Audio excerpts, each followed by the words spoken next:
भारत में और खासकर उत्तरी भारत में, जैसे कि हरियाणा है, पंजाब है, इन राज्यों में हमें क्या देखने को मिल रहा है कि जैसे फसल कट जाने के बाद में जो चारा बचता है ना, जो जैसे ठूंठ से बच जाते हैं ना, उनको क्या बोलते हैं? उनको बोलते हैं स्टबल, है ना? कि भाई वो जो जैसे दाढ़ी के जो बाल होते हैं ना छोटे छोटे, उन्हें भी हम स्टबल बोलते हैं। इसी तरह से जैसे ये फील्ड है आपका, इसमें आपने फसल को काट लिया, इसके बाद में क्या है, वो छोटे छोटे ठूंठ से बच जाते हैं उसके, उनको हम क्या बोलते हैं? स्टबल बोलते हैं। फिर क्या किया जाता है, इस खेत को पूरा साफ करने के लिए इस स्टबल को जलाया जाता है, तो उसके कारण जबरदस्त एयर पॉल्यूशन फैलता है। तो ये जो है ना, एक बहुत ही बड़ी समस्या बनी हुई है। मतलब क्या है कि इसके द्वारा बहुत ही ज़्यादा, खास करके सर्दियों में है ना, बहुत ज़्यादा पॉल्यूशन इससे फैलता है। तो इसी संबंध में, इस पॉल्यूशन के संबंध में डोनाल्ड ट्रंप ने एक रिमार्क किया है, एक टिप्पणी की है। डोनाल्ड ट्रंप ने कहा है कि भाई भारत की जो एयर क्वालिटी है वो बहुत ही ज़्यादा खराब है और उस पर ध्यान देने की आवश्यकता है ना। उसी संबंध में क्लियरिंग द एयर, है ना, कि भाई एयर को साफ करना है ना, क्लियरिंग द एयर, कि एयर को साफ करने के बारे में है ये एडिटोरियल, है ना। या फिर डोनाल्ड ट्रंप ने जो टिप्पणी की है वो टिप्पणी है कि भाई जो एयर पॉल्यूशन बढ़ता जा रहा है ना, उसे साफ करने से संबंधित है वो टिप्पणी। ट्रंप्स क्रिटिसिज्म में बी ग्रेट्युएटस। ट्रंप्स क्रिटिसिज्म, कि भाई डोनाल्ड ट्रंप ने जो आलोचना की है भारत की एयर पोल्यूशन को लेकर, जो आलोचना डोनाल्ड ट्रंप ने की है, वो ऐसा हो सकता है, मे बी, शायद, है ना, बी मतलब होना, मे यानी शायद, कि शायद ऐसा हो सकता है कि वो जो आलोचना उन्होंने की है डोनाल्ड ट्रंप ने, वह बिना किसी कारण के हो सकती है। देखो ये जो ग्रेट्युएटस लिखा हुआ है ना, इसका मतलब होता है बिना किसी कारण के। जैसे आप बुरा बर्ताव करते हो किसी के साथ बिना किसी कारण के, अकारण, है ना, तो उसे क्या बोलेंगे अपन? उसे बोलेंगे ग्रेट्युएटस बिहेवियर, है ना। तो ध्यान में रखना कि भाई डोनाल्ड ट्रंप ने जो आलोचना की है, जो क्रिटिसिज्म किया है, कि वो शायद बिना किसी कारण के हो सकता है, but India's air quality needs urgent attention. लेकिन भारत की जो एयर क्वालिटी है उसको ज़रूरत है किस चीज़ की? अर्जेंट अटेंशन, कि भारत की एयर क्वालिटी पे जितना जल्द हो सके हमें उतना जल्द तत्काल ध्यान देने की ज़रूरत है। यानी कि एयर पोल्यूशन के लिए भारत को कुछ कदम उठाने चाहिए। President Donald Trump's scathing description of India's air as filthy. President Donald Trump's scathing description, देखो स्कैथिंग का मतलब होता है बहुत ही ज़बरदस्त तरीके से आलोचना करना, है ना। तो प्रेसिडेंट डोनाल्ड ट्रंप ने एक डिस्क्रिप्शन दिया है, एक वर्णन किया है, एक टिप्पणी की है, और उस टिप्पणी में उन्होंने ज़बरदस्त तरीके से आलोचना की है किस चीज़ की? ऑफ इंडियाज एयर, भारत की हवा की, एज फिल्थी, एज फिल्थी, कि भारत की हवा को उन्होंने क्या कहा है कि बहुत ही गंदी है भारत की हवा, है ना, बहुत ही गंदगीपूर्ण है। तो ये जो टिप्पणी उन्होंने की है, may have come as an embarrassment for the government, तो हो सकता है ना कि इस बात की संभावना बनती है, मे हैव कम, कि ये जो रिमार्क है, ये जो टिप्पणी डोनाल्ड ट्रंप ने की है, ये रिमार्क जो है भारत सरकार के लिए एक एम्बेरसमेंट की तरह हो। एम्बेरसमेंट का मतलब होता है कि जब आपको शर्मिंदगी उठानी पड़े, आपको कोई झंझट झेलनी पड़े, है ना, तो हो सकता है कि इस टिप्पणी से जो है भारत को झंझट झेलनी पड़ी हो, भारत सरकार को जो है थोड़ी सी शर्मिंदगी उठानी पड़ी हो, है ना, थोड़ी सी झंझट हुई हो इस टिप्पणी से। बट लेकिन it has not provoked a fierce nationalistic backlash. लेकिन डोनाल्ड ट्रंप की जो टिप्पणी है, but it has not provoked, provoke का मतलब होता है उकसाना, लेकिन डोनाल्ड ट्रंप की इस टिप्पणी ने नहीं उकसाया। क्या नहीं उकसाया? अब फियर्स, फियर्स का मतलब होता है बहुत ही ज़्यादा क्रूर, नेशनलिस्टिक, राष्ट्रीय, बैकलैश का मतलब है प्रतिक्रिया, in response to a foreign leader's insult. In response का मतलब है प्रतिक्रिया स्वरूप, to a foreign leader's insult, कि भाई एक विदेशी नेता ने इंसल्ट की है भारत की, है ना, कि ये जो टिप्पणी की है भारत की एयर क्वालिटी के संबंध में डोनाल्ड ट्रंप ने, तो ये टिप्पणी जो है एक विदेशी नेता के द्वारा की गई है, वह ना विदेशी नेता ने इंसल्ट की है भारत की। तो इसके फलस्वरूप क्या होना था? इसके फलस्वरूप जो भारत में जो राष्ट्रवादी लोग हैं ना, उनकी तरफ से प्रतिक्रिया की जानी थी, है ना। बैकलैश का मतलब होता है प्रतिक्रिया, है ना, इन रेस्पॉन्स टू, कि किसी फॉरेन लीडर ने हमारी इंसल्ट की, तो इसकी प्रतिक्रिया स्वरूप जो है बहुत ही ज़बरदस्त एक राष्ट्रीय प्रतिक्रिया हमें देखने को मिलनी थी, बहुत ही क्रूर प्रतिक्रिया देखने को मिली थी, लेकिन ऐसा नहीं हो सका। यानी कि डोनाल्ड ट्रंप की टिप्पणी ने राष्ट्रीय प्रतिक्रिया को नहीं उकसाया, है ना, जबकि होना तो यह था कि भाई एक क्रूर राष्ट्रीय प्रतिक्रिया आनी थी। आगे देखते हैं। Looking at the worsening pollution, looking at का मतलब है देखते हुए, एट द वर्सनिंग, वर्सनिंग का मतलब है और भी ज़्यादा खराब होता हुआ।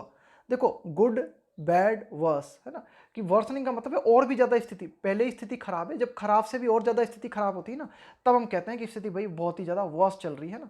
तो looking at the worsening pollution, कि भाई बहुत ही ज़्यादा जो खराब होता हुआ जो पॉल्यूशन की स्थिति ना, यानी कि प्रदूषण जो है, प्रदूषण के हालात जो है बहुत ही ज़्यादा खराब होते जा रहे हैं।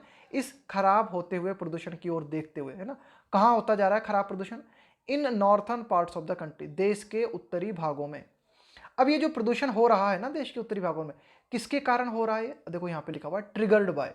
देखो ट्रिगर क्या मतलब होता है? ट्रिगर का ट्रिगर मतलब होता है ट्रिगर पॉइंट। ट्रिगर पॉइंट का मतलब है कोई ऐसा कारण जिसके कारण फिर अन्य घटनाएं घटती चली जाए, है ना, तो उसको हम बोलते हैं कि भाई, जैसे हम बोल रहे हैं कि भाई ये किसके कारण हुआ, है ना, कि ट्रिगर पॉइंट क्या था। तो ये जो नॉर्थ इंडिया में लगातार प्रदूषण की स्थिति खराब होती जा रही है, ये इसकी शुरुआत किसके कारण हुई? Triggered by stubble burning. तो इसकी शुरुआत हुई स्टबल बर्निंग के दौरान, है ना। स्टबल बर्निंग का मतलब है कि ये जो फील्ड होते हैं, फील्ड में ये जो चारा बचता है, या फिर फील्ड में ये जो ठूंठ बचते हैं ना, एक तरीके से पांसे भी बोलते हैं ना, लोकल क्षेत्रीय लैंग्वेज में, राजस्थान में पांसे बोलते हैं इनको। तो ये जो बचता है ना, ये ठूंठ बचते हैं, ये जो चारा बचता है ना, इसकी बर्निंग, इसको जलाए जाने के फलस्वरूप जो है पॉल्यूशन हो रहा है। एंड लेटर, है ना, तो प्रमुख कारण तो ये है उसका स्टबल बर्निंग। और बाद में हमें क्या देखने को मिला? लेटर यानी बाद में, द दशहरा फेस्टिविटीज, कि दशहरा उत्सव के चलते हुए थे फेस्टिविटीज। फेस्टिवल, फेस्टिवल का मतलब तो जानते हो ना आप, त्योहार। तो फेस्टिवल से ही मिलके बना ये शब्द है फेस्टिविटीज। फेस्टिविटीज का मतलब है त्योहार से संबंधित गतिविधियां। कि ये जो प्रदूषण खराब होने की स्थिति है, इसकी शुरुआत हुई स्टबल की बर्निंग से, और फिर धीरे धीरे क्या हुआ कि दशहरा की जो गतिविधियां हुई, इसके चलते भी जो है और प्रदूषण बढ़ता चला गया। Even mister Trump's critics found no cudgels to pick up. इसको ध्यान से समझ लेना, टू पिकअप कजल्स, है ना, कि ये जो ईडियम है हमारी ना, क्या मतलब है, क्या है इसका? To take up cudgels. Pick up का मतलब होता है उठाना, कजल का मतलब क्या होता है? कजल का मतलब होता है एक छोटी स्टिक होती है ना, एक लाठी, उसको हम बोलते हैं कजल, है ना।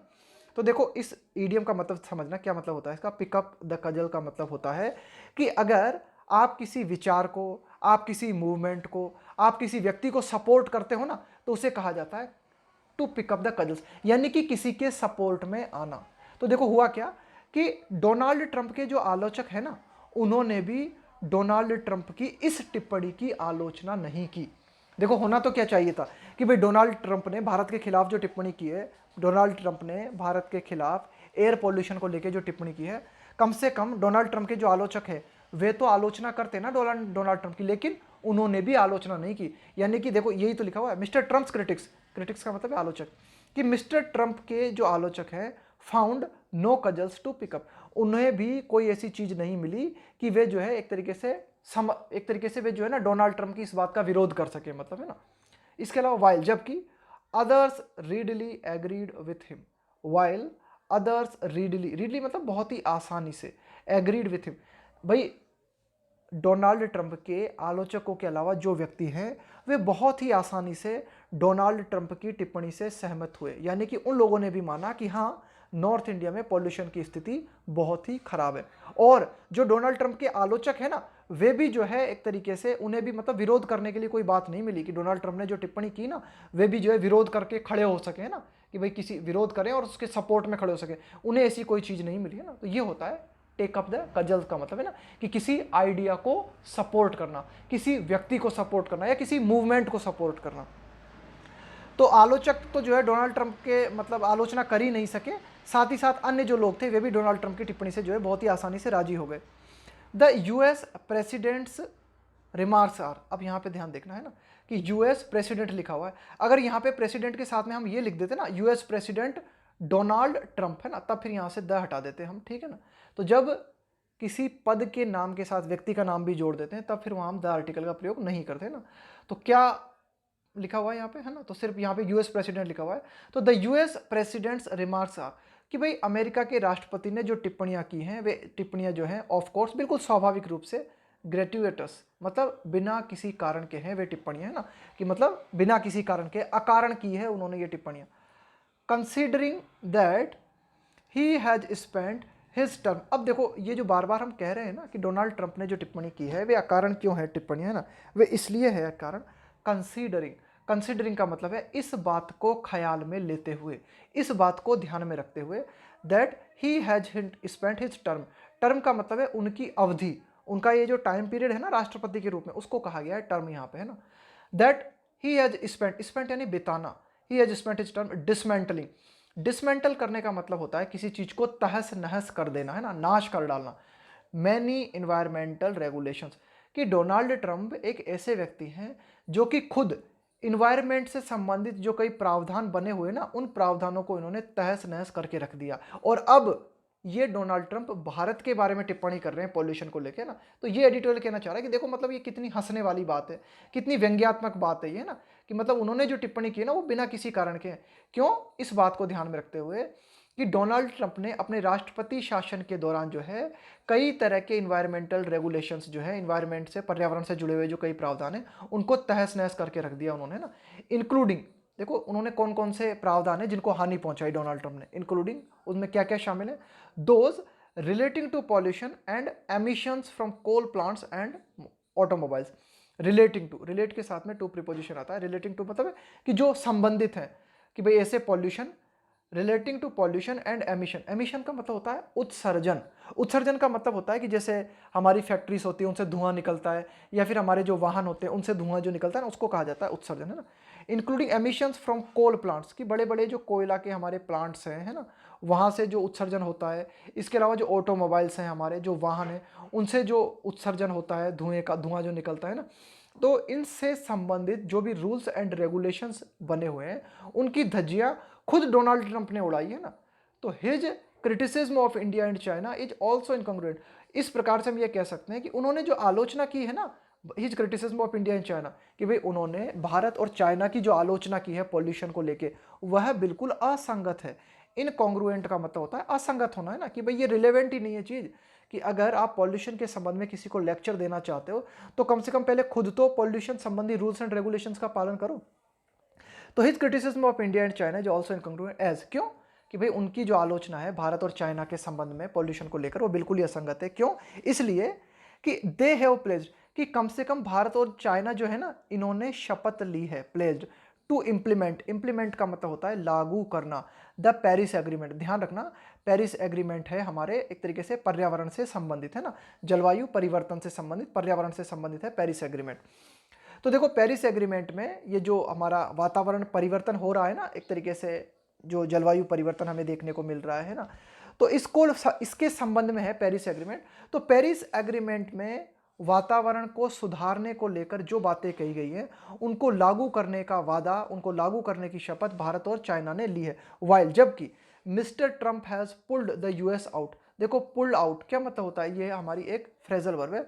पुल आउट का मतलब होता है अपने आप को वापस खींच लेना, है ना।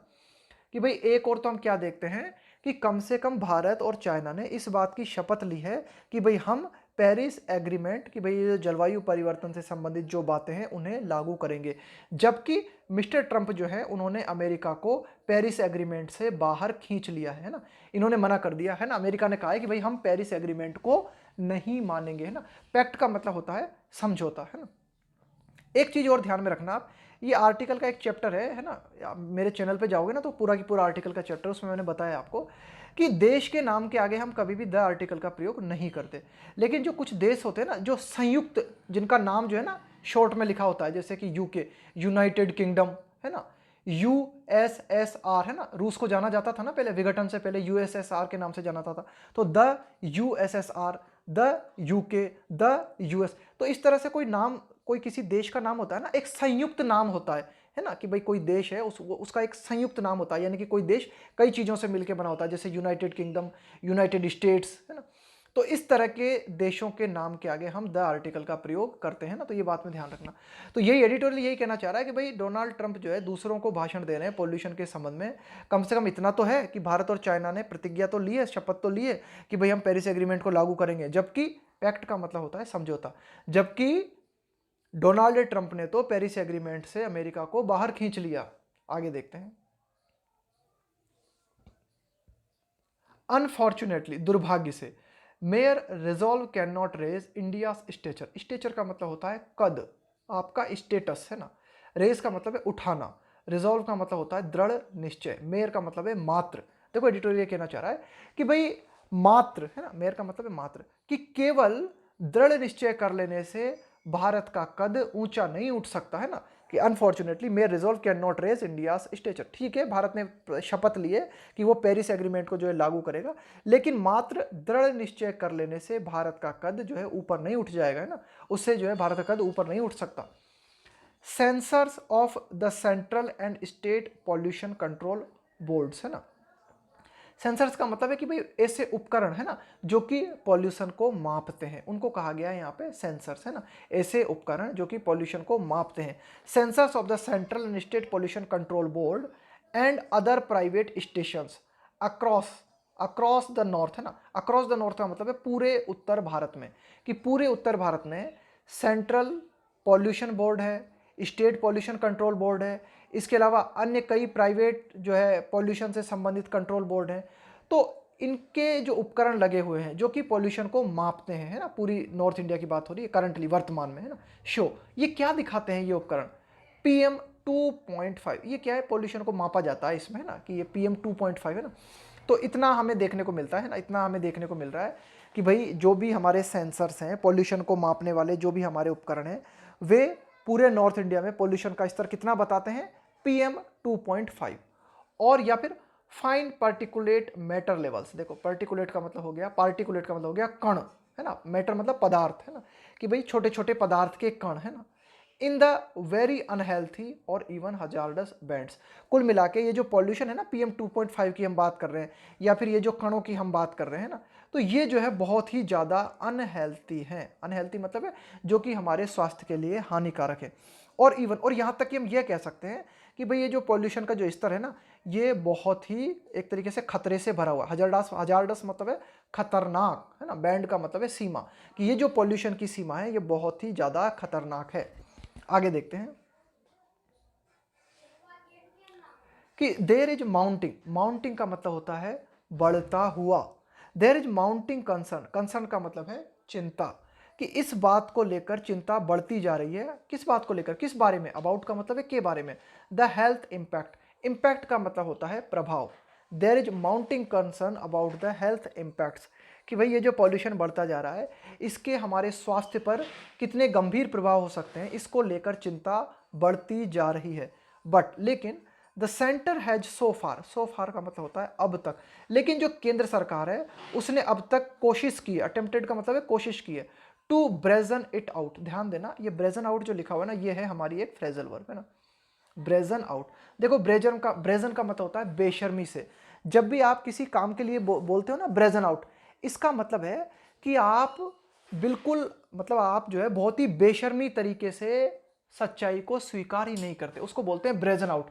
कि भाई एक तो पता है आपने गलती की है, आप दोषी हो, फिर भी आप बेशर्मी पूर्ण तरीके से, कॉन्फिडेंट तरीके से इनकार करते हो, है ना, कॉन्फिडेंट तरीके से जवाब देते हो बिना किसी शर्म के, तो उसे कहा जाता है ब्रेजन आउट, है ना। तो देखो एडिटोरियल क्या कहना चाह रहा है कि भाई जो है हमारे स्वास्थ्य को लेकर जो है चिंता बढ़ती जा रही है पॉल्यूशन के चलते, लेकिन केंद्र सरकार ने अब तक जो है बहुत ही बेशर्मी के साथ इनकार किया है। देखो इसको कहा जाता है ब्रेजन आउट का मतलब है, लेकिन केंद्र सरकार ने बड़ी ही बेशर्मी के साथ इनकार करने की कोशिश की है। क्या कहा है केंद्र सरकार ने? एनी कन्फर्म्ड लिंक, केंद्र सरकार ने कहा है कन्फर्म्ड, कन्फर्म्ड का मतलब है बिल्कुल एकदम पुष्टि हो जाना किसी चीज की, है ना, कन्फर्म हो जाना। Denying brazen it out by denying any confirmed link between bad air quality and a shorter life span। Life span का मतलब होता है जीवन काल, जीवन अवधि। केंद्र सरकार ने बड़ी ही बेशर्मी के साथ इनकार करते हुए यह साबित करने की कोशिश की है कि बैड एयर क्वालिटी, है ना, कि भाई प्रदूषित हवा में और हमारे जीवन की उम्र के घट जाने में कोई कनेक्शन ही नहीं है। केंद्र सरकार ने बिल्कुल स्पष्ट कहा है, मतलब बिल्कुल बेशर्मी के साथ। Environment minister Prakash Javadekar last year, की जो पर्यावरण मंत्री हैं हमारे प्रकाश जावड़ेकर, इन्होंने पिछले साल कहा, क्या कहा, कि no Indian study on such a correlation, correlation का मतलब होता है अंतर संबंध, वाज अवेलेबल, कि भाई बैड एयर क्वालिटी से व्यक्ति के जीवन काल पे फर्क पड़ता है, इससे संबंधित कोई भी स्टडी हमारे पास उपलब्ध नहीं है। ऐसा किसने कहा? एनवायरमेंट मिनिस्टर प्रकाश जावड़ेकर ने पिछले साल। तो ये जो बात प्रकाश जावड़ेकर ने कही है, इस बात को, दैट व्यू का मतलब है इस विचार को, that view has been challenge, इस विचार को चुनौती दी गई है। कुल मिला के ज़्यादातर जो विद्वान हैं एनवायरनमेंट से जुड़े हुए, उनका मानना है कि बैड एयर क्वालिटी और व्यक्ति के जीवन काल में सीधा संबंध है, कि जितनी बुरी आपकी एयर क्वालिटी होगी आपका जीवन काल जो है उतना ही घट जाएगा, है ना। तो इस बात को चुनौती दी गई है, यानी कि प्रकाश जावड़ेकर ने जो बात कही है उस बात को चुनौती दी गई है। एंड WHO एक्सप्रेस्ड का मतलब होता है अभिव्यक्त करना, और ये जो वर्ल्ड हेल्थ ऑर्गेनाइजेशन है इसने कहा है, क्या अभिव्यक्त कहा है इसने, वरी चिंता अभिव्यक्त करना अबाउट द सिचुएशन, कि भाई ये जो बढ़ती हुई पॉल्यूशन की स्थिति है इस बारे में WHO ने चिंता जाहिर की है। आगे देखते हैं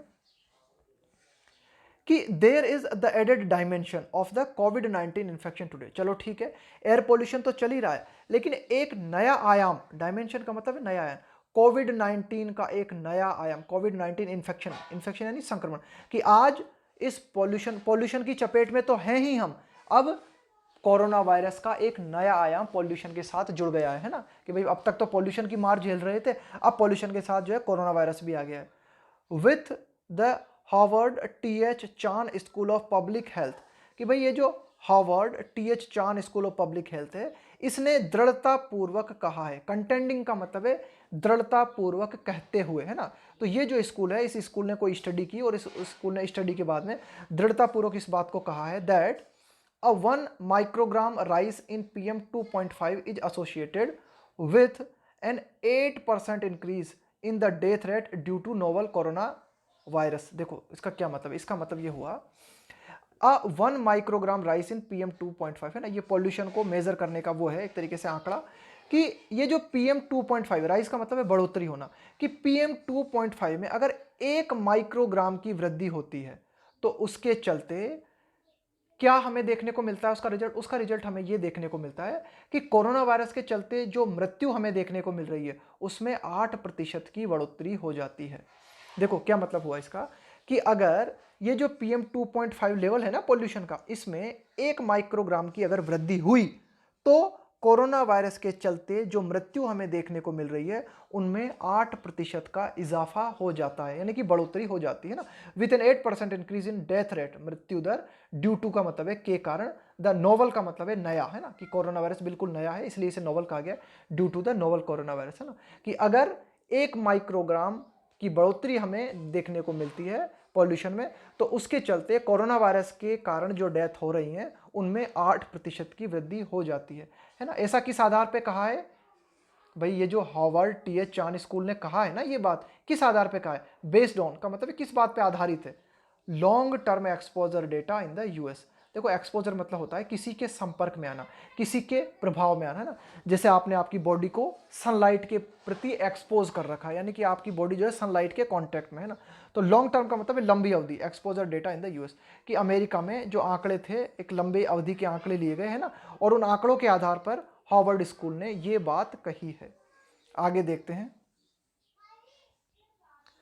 इंडिया इज सीकिंग, कि भारत जो है वो चाह रहा है, क्या चाह रहा है, to address its chronic air quality crisis. देखो क्रॉनिक का मतलब होता है लगातार, है ना, कोई चीज़ जैसे आपको कहो कि भाई मुझे क्रॉनिक इलनेस है, इसका मतलब है कि आपको ऐसी बीमारी है जो कि लगातार बनी ही रहती है। जैसे होता है ना किसी को क्रॉनिक बैक पेन, है ना, कि लगातार अगर किसी को बैक पेन बना रहे तो उसे बोलते हैं क्रॉनिक बैक पेन, है ना। इंडिया इज सीक का मतलब है चाहना, एड्रेस का मतलब है समाधान करना, और क्राइसिस का मतलब है संकट, कि भाई भारत की एयर क्वालिटी का ये जो लगातार बने रहने वाला संकट है भारत इसका समाधान करना चाह रहा है। किसके माध्यम से, पार्टली मतलब आंशिक रूप से, बाय रेजिंग का मतलब है बढ़ाते हुए, है ना, emission standards and fuels, emission standards, कि भाई ये जो उत्सर्जन किया जाता है ना, हमारे जो विभिन्न प्लांट्स हैं या फिर हमारे जो वाहन हैं इनके द्वारा जो उत्सर्जन किया जाता है उस उत्सर्जन के स्टैंडर्ड को बढ़ा के, फ्यूल के स्टैंडर्ड को बढ़ा के भारत जो है कुछ हद तक एयर पोल्यूशन को कम करना चाह रहा है। इसके अलावा the country adopted the BS6 fuel standard. देखो भारत ने क्या किया, अपनाया, किस चीज़ को अपनाया, द BS6 फ्यूल स्टैंडर्ड, है ना, कि भाई फ्यूल स्टैंडर्ड का मतलब है फ्यूल, ईंधन से संबंधित मानक, कि भाई ये जो BS5 है इसमें कुछ ये स्टैंडर्ड है, इसको अपनाया भारत ने ना, कि भाई इस स्टैंडर्ड के हिसाब से आपके वाहन का या आपके प्लांट का उत्सर्जन होना चाहिए ना। अर्लियर मतलब पूर्व में, अर्लियर दिस ईयर, इस साल के पूर्व में भारत ने BS6 फ्यूल स्टैंडर्ड्स को अपनाया ताकि एयर पोल्यूशन को कम किया जा सके ना। पोटेंशियली क्यों अपनाया भारत ने इन सब चीज़ों को, संभावित रूप से, लोअरिंग का मतलब है कम करते हुए, वेहिकुलर पॉल्यूशन, कि वाहनों के माध्यम से, वेहिकुलर मतलब वाहन से संबंधित, कि वाहनों के माध्यम से जो पॉल्यूशन होता है उसको कम करने के लिए ना ऐसी संभावना व्यक्त कर दी गई कि संभावित रूप से ये जो BS6 फ्यूल स्टैंडर्ड हमने अपनाया, इसको इस बात की संभावना थी कि भाई इसके माध्यम से क्या हमें देखने को मिलेगा, व्हीकल से संबंधित जो पॉल्यूशन हो रहा है उस पॉल्यूशन में कमी देखने को मिली। ऑल्दो, यद्यपि the national air quality standard for annual average, हालांकि जो हमारा एयर क्वालिटी जो है हमारी, है ना, हमारा हवा का जो स्तर है ना, हवा का जो राष्ट्रीय स्तर है हमारा, है ना, उसके स्टैंडर्ड की अगर हम बात करें for annual average, PM2.5 is 40 mcg पर क्यूबिक मीटर, है ना। ये एक आंकड़े दिए हुए हैं, ये क्या थोड़ा सा ज़्यादा टेक्निकल हो गया, मतलब है ना कि भाई इन्वायरमेंट के बारे में जो एकदम जो एक्सपर्ट है ना वे इन चीज़ों को बहुत अच्छी तरीके से समझ सकते हैं ना, थोड़ा बारीकी में जाने लग गया है, तो इसको मोटा मोटा समझते हैं हम कि for annual average PM25 is 40 mcg पर क्यूबिक मीटर, है ना। तो ये है मतलब कि भाई अगर पर क्यूबिक मीटर की अगर हम बात करें तो PM2.5 कितना है, 40 mcg है, यानी कि ये है भारत की एयर क्वालिटी वर्तमान में, which is 4 times the WHO लिमिट। WHO वर्ल्ड हेल्थ ऑर्गेनाइजेशन है जो पॉल्यूशन की सीमा निर्धारित कर रखी है ना कि भाई इससे ज़्यादा पॉल्यूशन नहीं होना चाहिए, जबकि भारत का जो नॉर्मल पॉल्यूशन चल रहा है वो WHO की लिमिट का 4 गुना है, ये एडिटोरियल कहना चाह रहा है ना। बस ये समझो आप मोटा सा कि भाई पॉल्यूशन की जो लिमिट वर्ल्ड हेल्थ ऑर्गेनाइजेशन ने निर्धारित की है उसकी 4 गुना, है ना, कि भाई जो लिमिट है, जो सीमा बनाई है ना कि भाई WHO का कहना है इससे ज़्यादा पॉल्यूशन नहीं होना चाहिए, आपका ये लिमिट है आपकी आखिरी, उसका 4 गुना पॉल्यूशन भारत में जनरल हमें देखने को मिलता है, वो तो एवरेज है हमारा। आगे देखते हैं। It took the COVID-19 lockdown to let people experience clean air once again. Once again यानी एक बार फिर। It took the COVID-19 lockdown to let का मतलब अलाउ करना, है ना, कि भाई COVID-19 के दौरान जो लॉकडाउन लगाया गया उसके माध्यम से हमें पता चला, है ना, इट टुक द COVID-19, कि भाई ये इट टुक का यहाँ पे मतलब है कि COVID-19 के चलते ये संभव हो पाया कि COVID-19 ने हमें अलाउ किया, क्या अलाउ किया कि जो लोग बाग हैं वे एक बार फिर से शुद्ध हवा को अनुभव कर सकें, ये COVID-19 के चलते संभव हो पाया, ये एडिटोरियल कहना चाह रहा है यहाँ पे, इट टुक द COVID-19, है ना। तो ये एडिटोरियल कह रहा है कि भाई COVID-19 से ऐसा हुआ कि COVID-19 के चलते जो लॉकडाउन हमें लगाया तो उस लॉकडाउन ने हमें इजाज़त दी कि हम जो है शुद्ध हवा को एक बार फिर से अनुभव कर सकें। विथ द कॉन्स्पिक्यूअस बहुत इंपॉर्टेंट शब्द है, सिनोनिम एंटोनिम में बहुत ज़्यादा पूछा जाता है SSC CGL एग्जाम में। With the conspicuous absence of vehicles, conspicuous का मतलब है बिल्कुल स्पष्ट, एब्सेंस ऑफ व्हीकल्स, कि भाई COVID-19 के चलते जो लॉकडाउन हमने लगाया उस लॉकडाउन के दौरान हमें बिल्कुल स्पष्ट रूप से वाहनों की कमी हमें देखने को मिली। The unlock phase has reversed the ephemeral experience, the unlock phase has reversed the ephemeral experience, लेकिन जैसे ही हमने लॉकडाउन को हटाया, अनलॉक करना मतलब यहाँ पे लॉकडाउन को हटाना, फेज का मतलब है चरण, लेकिन जैसे ही हमने लॉकडाउन को हटाने की प्रक्रिया की शुरुआत की, has reverse the ephemeral experience, एफेमेरल का मतलब होता है टेम्परेरी, क्षणिक, एक्सपीरियंस का मतलब है अनुभव, कि भाई लॉकडाउन के दौरान ये जो क्षणिक अनुभव हमने किया था शुद्ध हवा का, ये अनुभव जो है बहुत ही टेम्परेरी साबित हुआ और ये अनुभव वापस जो है रिवर्स हो गया। रिवर्स का मतलब क्या होता है, रिवर्स का मतलब वापस पलट जाना, कि भाई लॉकडाउन के चलते कुछ देर के लिए हमने शुद्ध हवा का अनुभव लिया, लेकिन ये अनुभव जो है वापस फिर से पलट गया क्योंकि धीरे धीरे लॉकडाउन जो है फिर हमने खोल दिया और फिर से जो है वाहन चलने लगे और फिर से पॉल्यूशन होने लगा। The unlock phase has reverse the ephemeral experience, तो ये जो हमारा क्लीन एयर का एक्सपीरियंस था ये बहुत ही टेम्परेरी साबित हुआ और अनलॉक फेज ने इस एक्सपीरियंस को जो है वापस पलट दिया। एज क्यों, the burning of vehicular fuels has reverted, revert का मतलब है उलट देना, पलट देना, to pre lockdown levels, burning का मतलब है जलना, ऑफ वेकुलर फ्यूल्स, कि वाहनों में जो ईंधन जो जलता है तो वाहनों में ईंधन के जलने ने वापस सिचुएशन को पलट दिया और फिर जो है हम प्री लॉकडाउन के स्तर पे आ गए, है ना, यानी कि लॉकडाउन के पहले पॉल्यूशन के जो हालात थे वैसे ही हालात दोबारा से निर्मित होने लगे, यानी कि पॉल्यूशन दोबारा से बढ़ने लगा। विद नो सिग्निफिकेंट, सिग्निफिकेंट मतलब काफ़ी महत्वपूर्ण, कुछ काफ़ी हद तक, with no significant transition, transition का मतलब है बदलाव, परिवर्तन, टू ग्रीन मोबिलिटी, मोबिलिटी का मतलब होता है गतिशीलता, ग्रीन मोबिलिटी का मतलब होता है ऐसी गतिशीलता कि जिसके माध्यम से पर्यावरण को नुकसान न पहुंचे या फिर पर्यावरण को नुकसान कम से कम पहुंचे, उसे कहते हैं ग्रीन मोबिलिटी। तो एडिटोरियल कहता है कि with no significant transition to green mobility, कि भाई हमने जो है बदलाव नहीं किया, कि हम जो है ग्रीन मोबिलिटी पे नहीं लौट के, यानी कि हमें क्या करना था, such as bicycle use in urban centre, कि हमें क्या करना था भाई शहरों में, है ना, कुछ शहरी क्षेत्रों में, शहरी केंद्रों में हम क्या कर सकते थे, बाइसिकल साइकिल का प्रयोग कर सकते थे, लेकिन हमने ऐसा नहीं किया, हमने ग्रीन मोबिलिटी को नहीं अपनाया। आगे देखते हैं, कंटिन्यूड बर्निंग का मतलब है लगातार ये जो बर्निंग का मतलब है जलना, कि ये जो जलना जो जारी है ना, क्या जलना जारी है, of crop stubble in Punjab, Haryana and Uttar Pradesh, कि ये जो फसल का ये जो चारा होता है, स्टबल है ना, कि फसल के जो ठूंठ होते हैं ना, मैंने बताया ना आपको कि ये फील्ड है आपका बहुत बड़ा, इस फील्ड में आपकी फसल कट गई, जैसे धान कट गया आपका, है ना, यानी कि आपका ये जो पैडी होता है ना, राइस होते हैं, धान होता है, वो कट गया, तो इसके बाद में क्या है, ये खेत में ठूंठ रह जाते हैं। तो अब क्या है कि अब आपको दूसरी फसल बोनी है ना, तो इनको हटाना पड़ेगा, तो किसान क्या करते हैं, इनको जला डालते हैं पूरी तरीके से। तो ये एडिटर कह रहा है कि भाई लगातार जलना जो है जारी है स्टबल का, कहाँ पे, पंजाब में, हरियाणा में, उत्तर प्रदेश में। तो ये जो बर्निंग है, अब ये जो यहाँ पे शोज आया ना, ये आया बर्निंग के लिए, ध्यान देना, इस तरह से थोड़ा सा पढ़ोगे ना तो धीरे धीरे समझ में आता जाएगा कि कौन सा सब्जेक्ट है और कौन सी वर्ब है।